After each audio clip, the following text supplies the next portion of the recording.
Hallo und herzlich willkommen zurück zu einem neuen Flive Universe Video. Es gibt in Kowloon eine Quest-Belohnung, von der ihr bestimmt schon gehört habt. Ich habe sie auch schon in einem Video gezeigt. Und zwar bekommt man eine permanente Maske, wo man sich einen Effekt aussuchen kann. Auf die verschiedenen Effekte und so weiter will ich jetzt gar nicht eingehen. Kommt noch ein Video zu, wie man sie bekommt und so weiter. Wenn ich die Quest selber mache spätestens.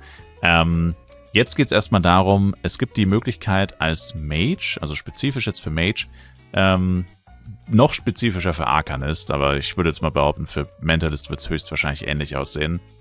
Die Möglichkeit, 1% magische Kraft und 1% Angriffskraft zu wählen. Und da stellt sich natürlich die Frage, da ja beides einfach Schaden bedeutet, was ist besser? Und das probieren wir heute mit einem kleinen Test herauszufinden. Das Problem ist, es gibt kein magische Kraft Power-Up, das genauso viel Angriffskraft gibt wie ein normales Power-Up. Oder zumindest keine, die man einfach so zur Verfügung hat. Ich weiß nicht, man könnte vielleicht was craften. Da bin ich mir jetzt nicht hundertprozentig sicher. Mit Lifestyle. Aber das machen wir natürlich nicht. Wir machen jetzt einfach Folgendes. Wir benutzen einen Low-Upcut Stone, der gibt 10% Angriffskraft. Und wir benutzen eine Elixir of the Sorcerer, das gibt 5% magische Kraft. Und was wir machen ist, wir gucken uns einfach den Schaden an, wie er ohne Power-Ups ist. Also, beziehungsweise ich werde das machen, ich werde euch eher die Ergebnisse zeigen. Und dann mache ich einmal den Raw Damage. Einmal mit dem Upcut Stone, was 10% Angriffskraft sind. Ziehe dann natürlich von der Erhöhung die Hälfte ab. Also wenn der Schaden sich um 5000 erhöhen würde, ja, dann wäre es halt minus 2500, dann hätten wir 5% Angriffskraft. Und dann vergleichen wir es mit den 5% magische Kraft. Und danach sollten wir relativ genau sagen können, ob jetzt 1% Angriffskraft oder halt auch 5% besser ist als 5% magische Kraft. Und zwar auch wirklich mit Equipment nochmal getestet.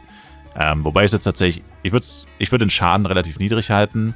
Ich finde bei solchen Tests ist es immer gut, vor allem es geht hier um 1 bzw. 5%, das ist echt nicht viel. Da ist es immer gut, wenn der Schaden nicht ganz so hoch ist, weil je höher dein Schaden, desto höher sind auch die Schwankungen in absoluten Zahlen. Und deswegen sieht man solche Veränderungen natürlich deutlich besser, wenn der Schaden nicht ganz so hoch ist, aber das probiere ich jetzt alles aus. Und dann schauen wir uns an, was das Ergebnis ist. Ja, ist eigentlich auch wirklich keine Wissenschaft. Also ich habe jetzt hier mir notiert, der Schaden mit Full Equip ist jetzt so bei 34.790. Schwankt schon deutlich stärker. Also wir sind teilweise über 800, dann teilweise nur bei 740, 750, dann wieder bei 80, 90 und dann wieder über 800. Also schwankt schon ordentlich. Wenn ich jetzt hier Set und Schmuck mal ein bisschen entkräfte, genau, dann sinkt der Schaden direkt schon mal um 14.000.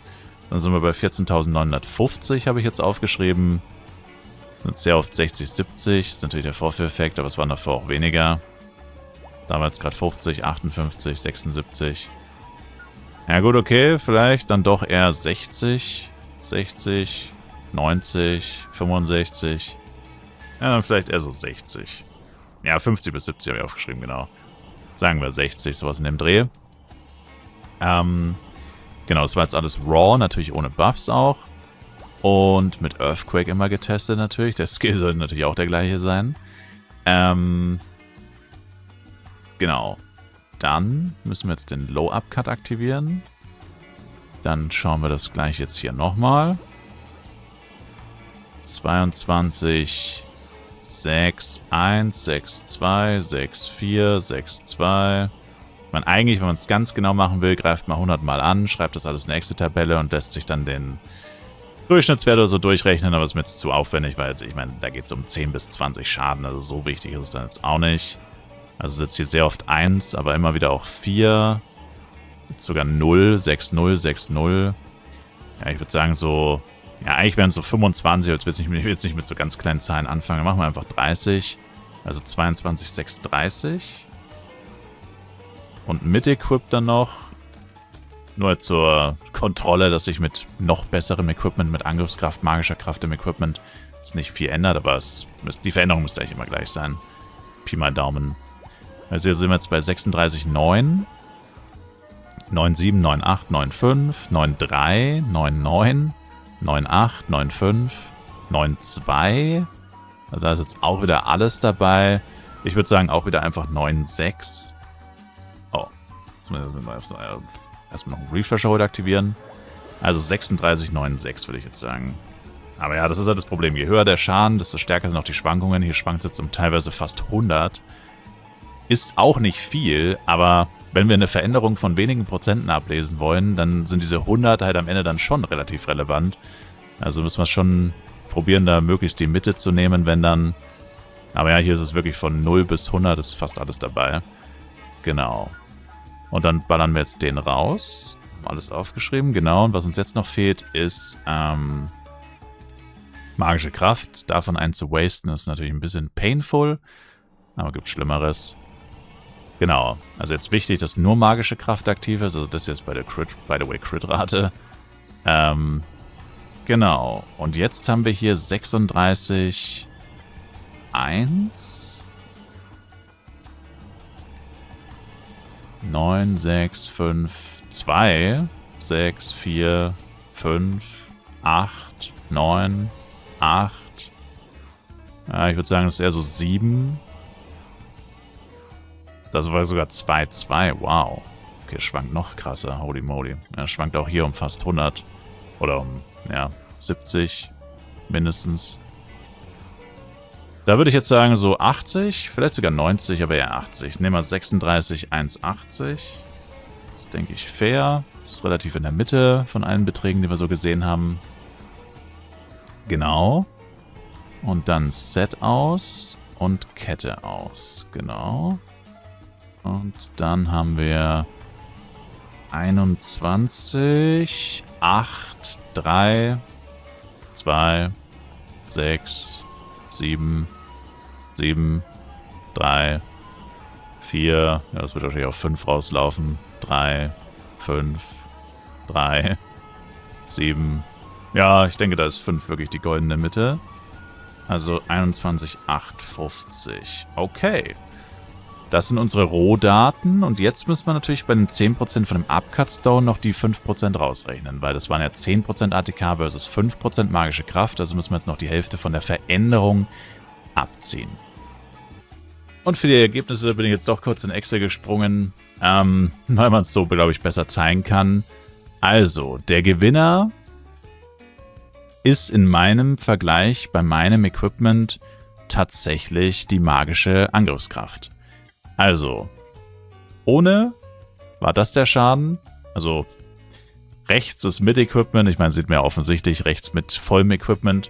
Links ohne Angriffskraft aus der Suit, ohne die magische Kraft aus dem Schmuckset, ohne den PvE-Schaden. So, also einfach mal ein paar Werte runtergebrochen. Einfach nur um zu gucken, ob das einen Unterschied macht vielleicht. Je mehr Grundbasisschaden du sowieso schon hast oder je mehr Schaden du schon hast, ob das irgendwelche Auswirkungen hat. Hat es nicht, ist ja aber auch klar, weil beim Mage und zumindest bei Elementor, man muss jetzt hier vorsichtig sein, weil bei Arcanist beziehungsweise Elementor ist der einzige skalierende Faktor eigentlich Int. Also die Skills skalieren immer eigentlich nur mit Int und dem Basisschaden. Das heißt, es sollte eigentlich für alle Skills gleich sein. Also wenn ein was für Earthquake das Beste ist, dann müsste es auch für alle anderen Skills das Beste sein, weil grundsätzlich das immer gleich funktioniert. Vielleicht gibt es 1 oder 2 Ausnahmen, aber grundsätzlich. Bei Psy muss man aufpassen, weil bei Mentalist, da gab es ja, glaube ich, tatsächlich ein paar andere Skalierungen bei ein paar Skills. Die haben, oder auch mit den Debuffs und so. Da würde ich auf jeden Fall das definitiv auch nochmal ausprobieren, wenn ich ihr wäre. Man sucht sich einfach den relevantesten Skill für einen raus. Ich meine, das ist jetzt in meinem Fall zwar nicht wirklich Earthquake, aber die relevanteren haben alle Cooldowns, deswegen wäre das zum Testen ein bisschen schwierig. Man sucht sich einfach den Skill raus, der für einen am relevantesten ist und dann probiert man es einfach aus. Wobei man hier dazu sagen muss, es geht hier um wirklich absolute Peanut-Beträge. Also das hier ist so klassisches Min-Maxing, weil eigentlich ist es fast vollkommen egal. Genau. Aber ja, das ist unser Raw Damage.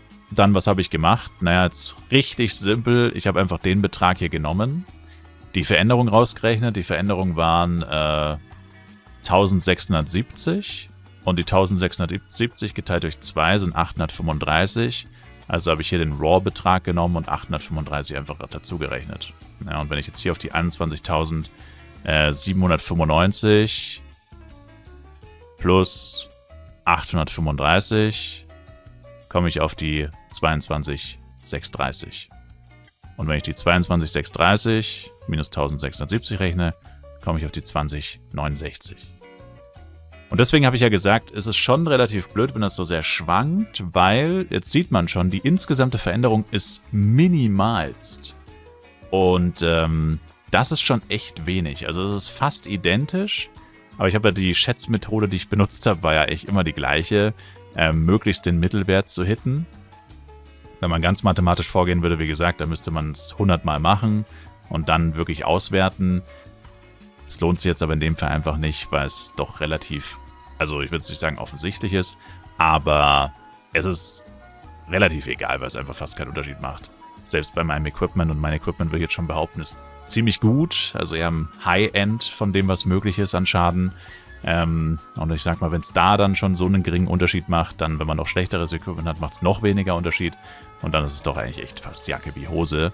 Also da kann man fast gar nicht die falsche Entscheidung treffen. Genau. Aber das gleiche habe ich dann quasi hier auch gemacht. Das ist derselbe Rechenweg, also einfach auch wieder Minus, ganz normal, gar keine irgendwelche komplizierten Formeln oder so angewendet. Und genau, der insgesamte Unterschied hier sind 65, Schwachsinn, 55, ohne Equipment und mit Equipment. Okay, ich muss jetzt nochmal double checken tatsächlich, weil ich mich gerade total vertan habe beim Ablesen. Und zwar habe ich hier aus irgendeinem Grund gedacht, dass es nur 95 mehr sind. Es sind aber tatsächlich 295. Und, nee, Schwachsinn. 305 sind es sogar.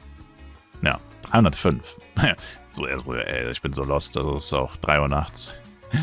So ein bisschen spontanes Video. Aber ja, doch, 305 ist es. Weil ich wollte gerade sagen, ja gut, der Unterschied ist echt minimal. Wenn du es ganz statistisch machen würdest, ja, wie gesagt, dann müsstest du die Auswertung machen. Und es könnte schon sein, dass das Ergebnis dann eben etwas abweicht. Aber der Unterschied ist so krass tatsächlich, dass es eigentlich nicht sein kann, dass das so heftig abweicht. Weil wir haben ja hier den Vergleich allein schon. 10% ATK versus 5% Magic Attack. Und den Base Damage. Und 5% Magic Attack gibt uns gegenüber dem Base Damage ca. 1700 mehr Schaden. Und 10% ATK, 10% ATK, nicht 5, sondern 10, gibt uns gerade mal 2200. Und 5% gibt uns schon 1400. Und 1400 mal 2, naja, ist halt viel mehr als 2200, ne? Das ist schon deutlich mehr. Also, ja, ich denke 5% Magic Attack ist dann tatsächlich doch der eindeutige Sieger. Natürlich, wenn du es auf 1% runterrechnest, ja, wie gesagt, wir sind ja im absoluten Min-Max-Territorium bei Zahlen, die am Ende des Tages kaum eine Rolle spielen jemals. Aber wenn du wissen willst, was besser ist, also laut meinem Test jetzt, und ihr habt ja eigentlich alles mitgesehen, mitgeguckt, ist die Magic Attack tatsächlich doch relativ deutlich besser. Wobei es mich ein bisschen wundert, weil ohne Equipment der Unterschied halt doch deutlich geringer ausfällt. Das heißt, irgendwas in dem Equipment, ich weiß auch nicht, warum ich hier die ganze Zeit disconnecte, irgendwas in dem Equipment skaliert dann doch. Aber ich habe eigentlich nur die Kette ausgezogen. Kette macht magische Kraft plus 5, also ob ich sie anhabe oder nicht, macht magische Kraft plus 5. Das sollte im Endeffekt egal sein. Und das Set gibt halt PvE-Schaden, aber PvE-Schaden, magische Kraft, wüsste jetzt nicht, was da großartig skalieren sollte. Dann haben wir magische Kraft, Angriffskraft, also I don't know. Bin mir jetzt nicht hundertprozentig sicher, was hier jetzt großartig skalieren sollte. Es ist natürlich noch Int auf dem Set, theoretisch, also alle Statuswerte ist auf dem Set und auf jedem Teil sind noch Int gestattet, ja. Aber das ist so wenig, das kann jetzt eigentlich auch nicht irgendwie so viel Unterschied machen. Also hier sieht man es auch nochmal, 36, 1,8 haben wir aufgeschrieben, es ist 2,1, 2,0, 1,7, 1,7, 2,2, 1,6. Also wenn du jetzt diese Zahlen nehmen würdest, wäre es sogar noch mehr als 1,8. Also ich habe da eh schon jetzt nicht den höchsten Wert genommen. Und wenn wir es nochmal ausziehen, 21,850. Also Set aus und Kette aus, nur um nochmal zu checken. 21,850, ja, 850, 860, 870, 860, 830, 840. Also wir haben Werte zwischen 30 und 70, davon die Mitte ist 50, also auch das ist richtig abgelesen.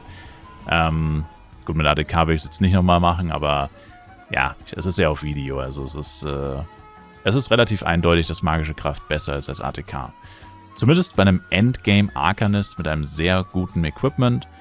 Und ich sag mal so, das ist ja das Ziel von jedem Spieler. Und danach sollte man dann wahrscheinlich auch sein restliches Equipment ausrichten. Da kannst du auch sagen, ja gut, für einen Mage auf Level 50 ist, ja doch, für einen Mage auf Level 50 ist das jetzt vielleicht nicht ganz so richtig. Ja gut, aber was juckt mich ein Mage auf 50? Erstens hat er die Maske gar nicht und zweitens will ja jeder letztendlich dann trotzdem Arcanist und ins Endgame und gutes Equipment haben. Also ganz ehrlich, whatever. Danke euch fürs Zuschauen und wie immer würde ich mich sehr über ein Like, Kommentar, ein Abo von euch freuen. Und ich hoffe, ich konnte zumindest den Elementoren und Arcanists heute beantworten, welche Maske sie am ehesten auswählen sollten. Wir sehen uns im nächsten Video. Bis dahin, haut rein, macht's gut und ciao, ciao.